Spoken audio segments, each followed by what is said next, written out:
प्रातःकालीन अमृत वेला में इस बाल सत्संग में उपस्थित प्यारे बच्चों को, सभी आयोजकों को सादर सप्रेम नमस्ते।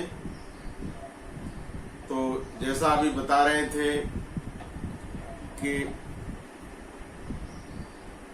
हमने पिछले दिनों विद्यार्थी के गुणों पर चर्चा की। उनमें 3 गुणों की चर्चा पहले कर चुके थे। काकचेष्टा बको ध्यानम स्वान निद्रा तथैव च अल्पाहारी ग्राम त्यागी विद्यार्थी पंच लक्षणम। 3 गुणों के विषय में अभी बताया जा चुका है। कौवे जैसा प्रयास, बगुले जैसा ध्यान और कुत्ते जैसी नींद, गहरी नींद भी हो और हम सावधान भी रहें।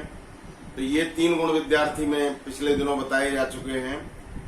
आज हम चौथा गुण विचार करेंगे, अल्पाहारी। अल्पाहार का अर्थ होता है कम भोजन करने वाला। देखिए, जो बहुत ज्यादा भोजन करते हैं, बहुत भोजन कर लेते हैं, तो वो आलस्य में पड़े रहते हैं। विद्यार्थी को विद्या अध्ययन करना है तो उनके शरीर में आलस नहीं होना चाहिए। इसलिए भोजन के विषय में बताया गया कि विद्यार्थी बहुत ज्यादा भोजन नहीं करें।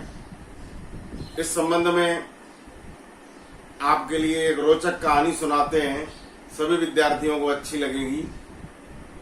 प्राचीन समय की बात है, हम सभी जानते हैं कि आयुर्वेद के रचयिता महर्षि चरक, उन्होंने जब आयुर्वेद ग्रंथ बनाया तो उसके बाद उसमें सारे नियम उसमें बता दिए कि किस तरह से मनुष्य को रहना है और यदि बीमार हो जाए तो उसका क्या उपचार है। तो जब आयुर्वेद ग्रंथ बन चुका उसके बाद चरक ऋषि ने ऐसा सोचा कि चलो परीक्षा कर लेते हैं कि लोगों ने कितना आयुर्वेद के विषय में जाना है। तो कहते हैं कि वो चरक ऋषि चल करके गए और आगे एक बगीचा था, वहां बहुत से वैद्यों का मेला लगा हुआ था। बहुत से डॉक्टर कह लो या वैद्य कह लो, उनका मेला लगा हुआ था।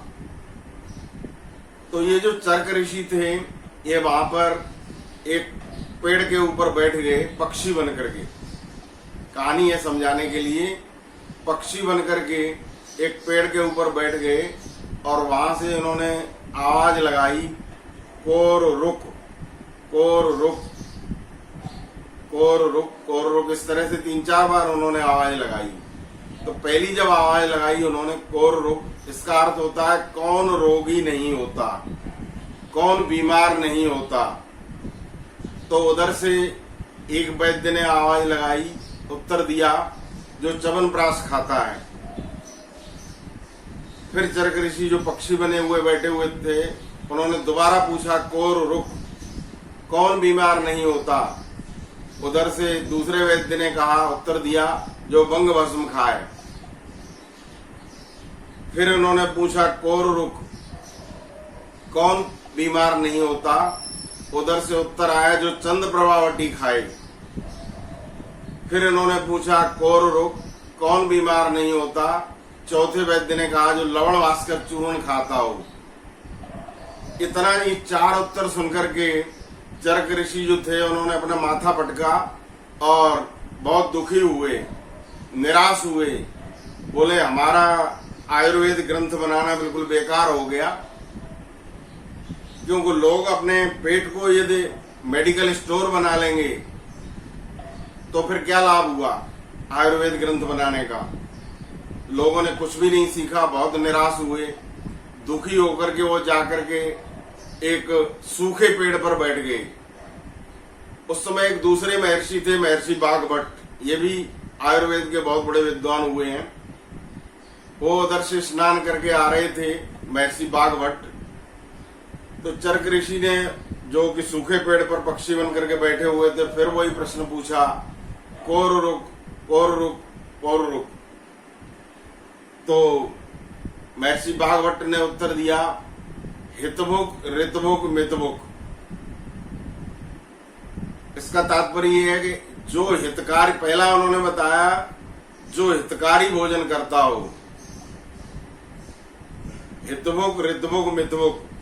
हितकारी भोजन का अर्थ ये है कि हमको ये देखना चाहिए कि कौन सा भोजन हमारे लिए लाभदायक है। जैसे कोई शुगर का पेशेंट है तो उसको चीनी नहीं खानी चाहिए।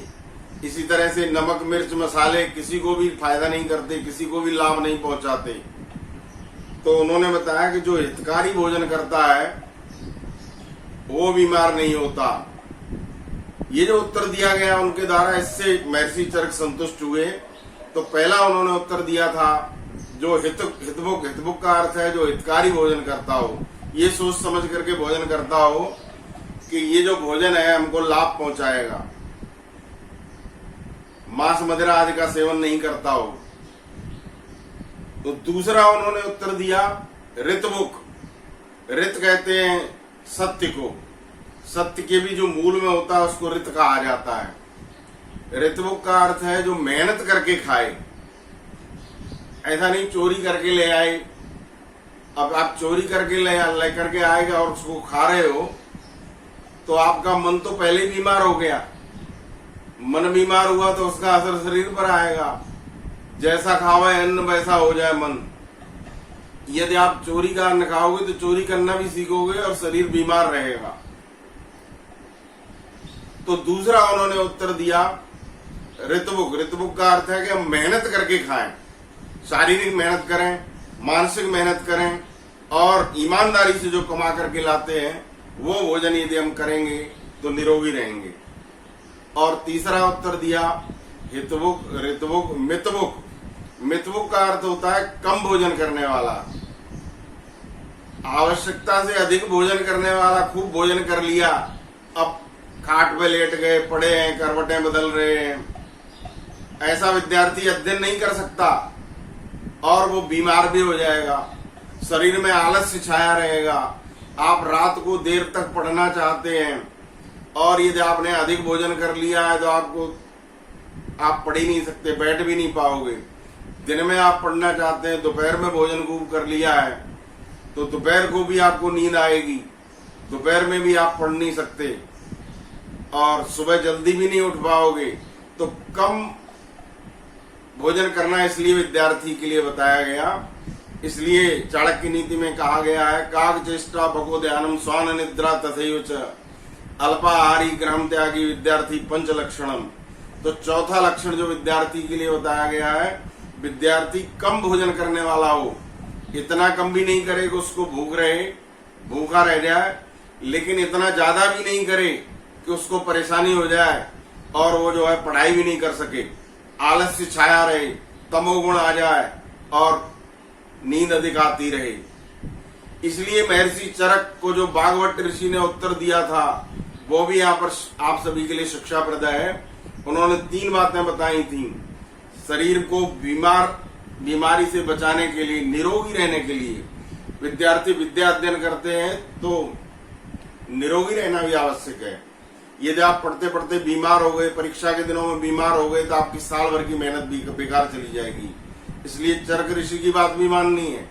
वो कहते हैं कि 3 गुण भोजन के संबंध में सभी विद्यार्थी धारण करें, हितभुक ऋतभुक मितभुक। यानी हम हितकारी भोजन करें, जो भोजन हमको हमारे लिए लाभदायक है। नमक मिर्च मसाले अधिक नहीं खाएं। ऋतभुक मेहनत करके हम भोजन खाएं। और मितभुक का अर्थ है कम मात्रा में भोजन करें, बहुत अधिक भोजन नहीं करें। नहीं, आप देखिए जो विद्यार्थी कम भोजन करेगा उसको पूरे दिन आलस नहीं आएगा, रात को भी देर तक पढ़ के सुबह जल्दी उठ जाएगा। तो आप सभी विद्यार्थी हैं, विद्यार्थी का जो चौथा गुण है कम भोजन करना है, इसको ग्रहण करें। इसी के साथ मैं अपनी वाणी को विराम देता हूँ। ओम शम।